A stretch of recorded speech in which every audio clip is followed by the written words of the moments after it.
Hello, hello, good afternoon. It's Monica from Lifeless Art, and this is the Friday 3:30 p.m. live at All About You online crop, and we are going to be getting all mixed up. I hope you have been reading through all of the fun All About Me posts that your fellow crafters provided me with and have had a chance to comment on them and like them and see what everybody's up to in their world of crafting and family and all that kind of stuff.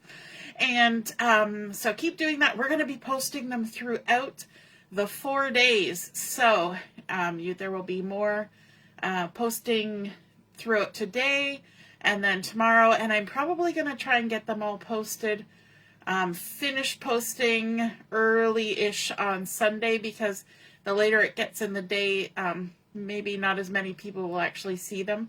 So I'm going to try and get them done probably by 1 o'clock, 2 o'clock on Sunday, just so everybody gets a chance to see them. So if you're joining me live, just say hello or howdy so I know you're here. And if you're watching later on replay, drop a comment. I see that Ina's here. Hello, Ina. And so we are getting all mixed up today. We're going to be creating a card. Actually, we're creating 3 cards. And so this is, the cards are going to all be very similar. We're just going to mix them up a little bit. And I'm going to be using the Traditions of Christmas Specialty DSP. And the reason it's called a specialty DSP is it has some lovely gold foiling on it. In fact, I got a piece sitting here so I can show you that beautiful gold foiling. And you can tell I have been fussy cutting, and you'll see that on today's projects. So look at all that lovely foil on there. And this page is great for fussy cutting because it's got some gaps in between. And then the reverse side doesn't have foiling, but it has beautiful patterns. This one's got the lovely secret C on it. And of course, it's looking very festive. And so you know what? I know it's only the beginning of October, but if you're somebody who shares a lot of seasonal cards, then sometimes you have to get a little jump on those, right? And get them ready. And hopefully, fingers crossed, everyone, our Canada Post up here in Canada will be back in action, and we can actually mail some things out, because that's going to kind of hamper things if we can't. Hey, Deborah, nice to see you're watching. Oh, you're watching while you're waiting to get transferred to the rehab section. Yes, Deborah had knee replacement surgery, and so she's joining us from the hospital. Hooray! All right, so we are going to start our project with a piece of the Designer Series paper, and it's this beautiful plaid. I love it because it's kind of a large scale plaid. It's not a tiny, tiny plaid. There is another plaid in this collection that's more just one green color. And I like that it incorporates the green, the red, and the white in here, as well as a little bit of the secret C. The back side is, of course, this gorgeous. So, you know, you have to kind of make your choices, because I think this is possibly my favorite pattern in the collection, with the big flowers and that secret C in the background and all that lovely gold foiling. But I also like this plaid, and I'm like a bit of a plaid girl, so you know, you make your choices, right? Hey Barb, nice to see you're watching. So this piece of Designer Series paper is 3 3/4 by 4 5/8, and I know that's a weird measurement, 3 3/4 by 4 5/8, but we're going to do even more measuring on it. And so we're going to need a pencil. And the reason why I'm calling this all mixed up is because, I'm trying to find a pencil that's sharpened. There we go. I'm calling it all mixed up because we're actually going to choose 3 patterns, 3 distinct patterns. And so the patterns that I've chose are this plaid, one that is all gold foiled red poinsettias, and then one that is just a tone on tone secret C, very small pattern. So I've got a variety of patterns that I've chosen, but they're all going to get cut in a certain manner, and we're going to use our mat here to help us with our measurements. So I'm going to line myself up on one of the inch lines here. If it was just me, I would be down where the measurements actually are, but we're going to wing it up here, and we're going to see how we're going to do so that you can see it in the middle of the page. Hey Barb, nice to see you're watching. So we're going to be measuring up from the bottom corner, the bottom left corner. And our first measurement is going to be 1/4 inch. So I'm just going to take my pencil and put a little mark at 1/4 inch. Then coming up from the bottom, we're going to go up to 1 1/8. So there's 1 1/8. And an eighth, my mat is marked in quarters. So an eighth is just halfway in between that 1 and 1 1/4. So we've marked 1 1/8. Then we're going to go up to 1 7/8, which is just between the 1 3/4 and 2 inch mark, which is almost on that dark line. It's going to be hard to see my pencil marking, but that's okay. We'll sort it out. And then those are our marks. Now, I want to make the same marks on the opposite side, but coming from this top corner. So all I'm going to do is I'm going to take my paper and I'm going to rotate it all the way around so that I now have a new corner down here. Not sure if I'm landing it on the same spot on the mat as it was before, but you get the idea. And we're going to do the measurements up from this corner. You know you're in the right spot when the other measurements are up here. And we're measuring the exact same. So we're going to come up to the 1/4 inch and make a mark. And then we're going to go to 1 1/8 right there. And then 1 7/8 right there. And that's it. And that's it. Then we need to bring in our paper trimmer. And what we're going to do is, because this is not a directional pattern, none of these patterns I'm using are really directional patterns, and that is really good for this. We're going to go from the top mark over here to the top mark over here, which was the bottom mark, right? So we're going to go across, and we're going to trim from that side to that side on those two top marks. So we're going to create a diagonal cut. So this is our 1/4 inch mark down here, and this is our 1 7/8 mark on that side. We're just going to line it up in the little track there, and then we're going to trim across and create a fun little triangle with a squared off tip. Then we're just going to keep this and shift down, and we're going to go to the next mark right there and there. Line it up. Oops, I shifted. Got to get my fingers moved out of the way before I close the lid. There we go. Now they've got enough room. And trim. I think that one's a little off, but that's okay.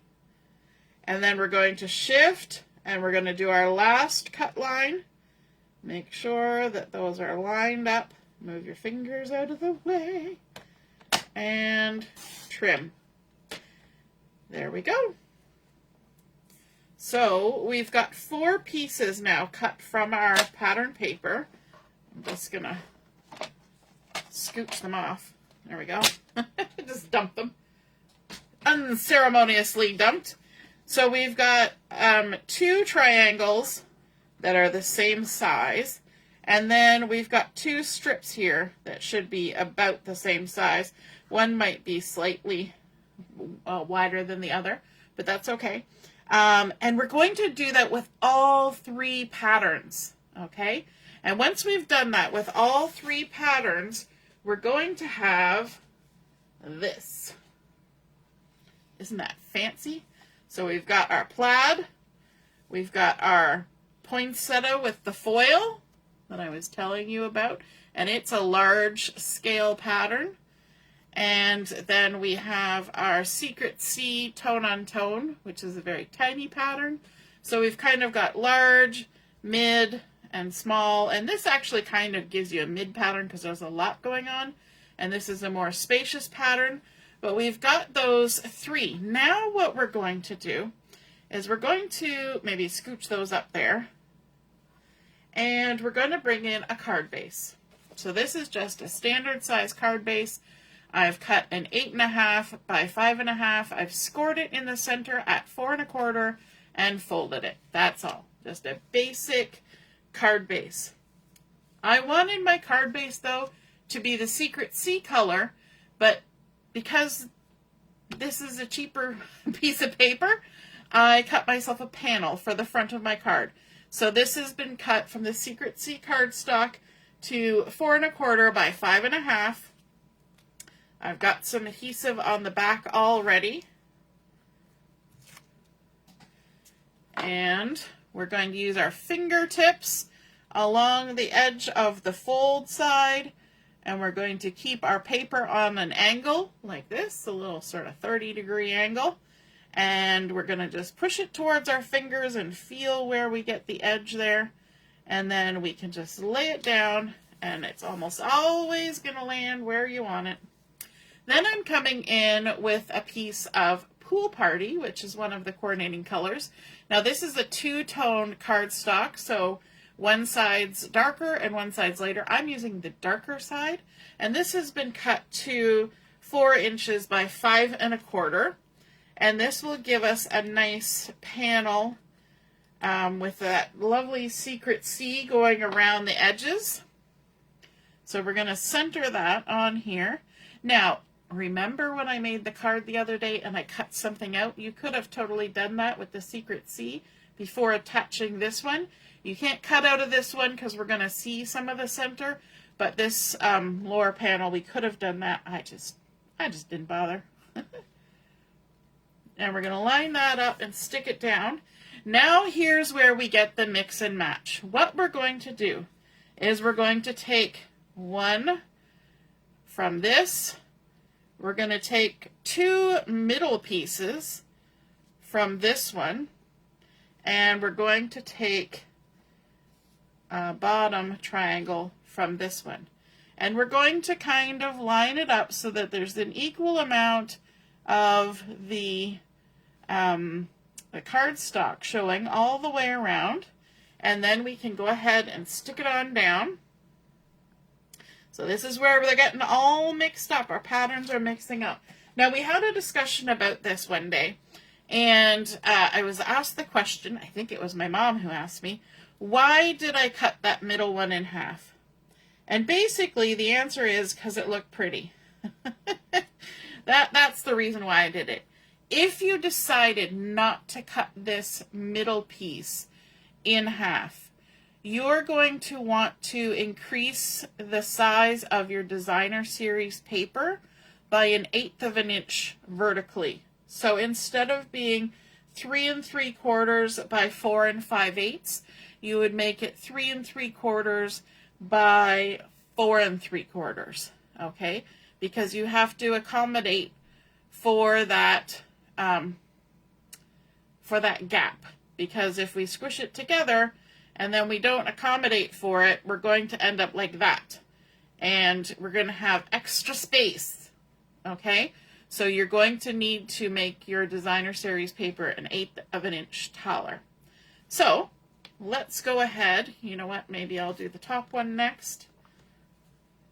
So if you don't want that extra gap, then just leave out that second cutting measurement, the 1 1/8. So you will only be cutting at 1/4 of an inch, or marking at 1/4 of an inch, and 1 7/8. But I kind of like the extra detail that has when you add those, that extra little gap. Now for my card, I'm going to have a very significantly sized embellishment on my card. So, you know, if you have a significantly sized embellishment, you might not even notice that little gap as much, but I think it's fun. You get that extra little bit of the Pool Party popping through. You could also ink the edges on your paper on this card, and you're just going to stick them all down like that, and you're going to repeat it for the other patterns. So then we would take this, and then we could take these two, and then we could take this one, okay, and then we bring in a third card base. It's almost like I planned this. And you're going to add all the pieces to all your cards, and you're going to mix and match them so that every card has a piece of each. So you've used all of those papers, and you got 3 cards out of it. 3 cards out of 1 cut pattern. There we go. Now, to add some embellishments, remember that piece that I showed you that had the really pretty designer series paper with the foiling? Well, sure enough, didn't I go ahead and cut out some of these lovely clusters? And if you're somebody who's a little unsure about how to cluster embellishments, something like this, you just cut it out. And then it's already done for you. I've added a little bit of some dimensionals on the back here, and we can pop those off. Easy peasy. I was using the edge pieces of my pack of dimensionals. You know, I always hold it in the air, and then I remember, oh right, it's actually easier if I set it down. And then we can just put that on a nice little angle like that and stick it down. And then, of course, the next thing I wanted to use, I forgot to grab. Here we go. We have these fun sentiments. And this is a pack called the Greetings for You Mix and Match Ephemera Pack. These are in English, and it's gold and white. So these are gold foiled and die cut. And there are 'Tis the Season, Season's Greetings, From Our House to Yours, in all different fonts, Merry and Bright, Joy. So there's 2 of that sheet, and then there's 2 of this one, so there's even some big words, and this is all upside down. And, you know, they're all die cut around. Some have dovetails, some are on little angles, some are just circles or rectangles. So there are lots of choices in here. I didn't count how many there were. I think it says online how many. But there's 2 of each sheet, and I think there's 6 sheets altogether. But the really interesting thing about these is that not only are they foiled, and not only are they die cut, if you turn them over, you'll see that there's a little split in the back. And these, look at that, are already adhered. They have adhesive on them, so there's it's like a sticker backing. I should be using my take your pick tool for this instead of manhandling. And there we go. There's our sentiment. Quick and easy. Now, if you want to pop this up with some foam tape, you can. I'm going to actually just tuck mine just under the edge. And that nice little pattern that I've got in the background actually has kind of a straight line there I can line it up with. But I thought this one that says Season's Greetings and it has this nice little angle kind of matched with all those fun angles that I'm using on my card anyway. And so it just sticks down there because it's already got a sticker backing on it. Then we can come in with a wee little bit of some more gold bling, because why not? One thing I also did when I was choosing my papers, I went for 3 different patterns. These 2 are fairly solid color. We've got red, Secret Sea. This one is a blend, plus it brings in the green, which is going to come in the embellishment. I've got a plaid, I've got a gold foil, and I've got sort of a more plain, just a texture. So it's a nice mix. The scales are different for all of them. So think about that when you're choosing patterns for a project like this. I had originally chosen, like I said, a green plaid, but it was all monochromatic, so I had only green, only red, only Secret Sea, and it just wasn't doing it for me. As soon as I switched that out for this plaid, made all the difference. Just one little change. And I loved it even more. Okay, let's add a couple little dots of liquid glue on here. We're going to use our Take Your Pick tool with the squishy end. And we'll find some bling to add on here. There's one, another one, and we got 3 different sizes, so we're going to use all of the different sizes. A big, a little, and a medium. There we go. And that is our completed card. We started out with our pattern paper. We did some diagonal cutting on there, and as long as you cut all 3 using the same measurements, they will mix and match perfectly. We layered it up with a couple solid cardstocks, put it on our card base, added our fussy cut foiled embellishment cluster, our sticker with already gold foiling done, and then our little bit of bling on there, and I think that is just lovely. And now, once I stick those all together, we will have 3 cards, and it did not take us very long. I think the thing that would probably take most people the longest, and probably took me the longest, is just fussy cutting out those embellishment clusters. So I hope you guys enjoyed seeing that all mixed up cards come together. And if you're inspired to create some cards like this, they don't have to be Christmas or seasonal. They can be birthday cards, anything you want. Thinking of you, it's just a pattern, it's just a design, and a wonderful idea. Thank you. I don't even remember who sent this one in, but I hope you guys enjoy it, and we will see you again soon. We're on at 7 o'clock for Chat and Craft. Be sure to check out everybody's All About Me's that have been posted today. All right, we'll see you later. Toodaloo. Bye.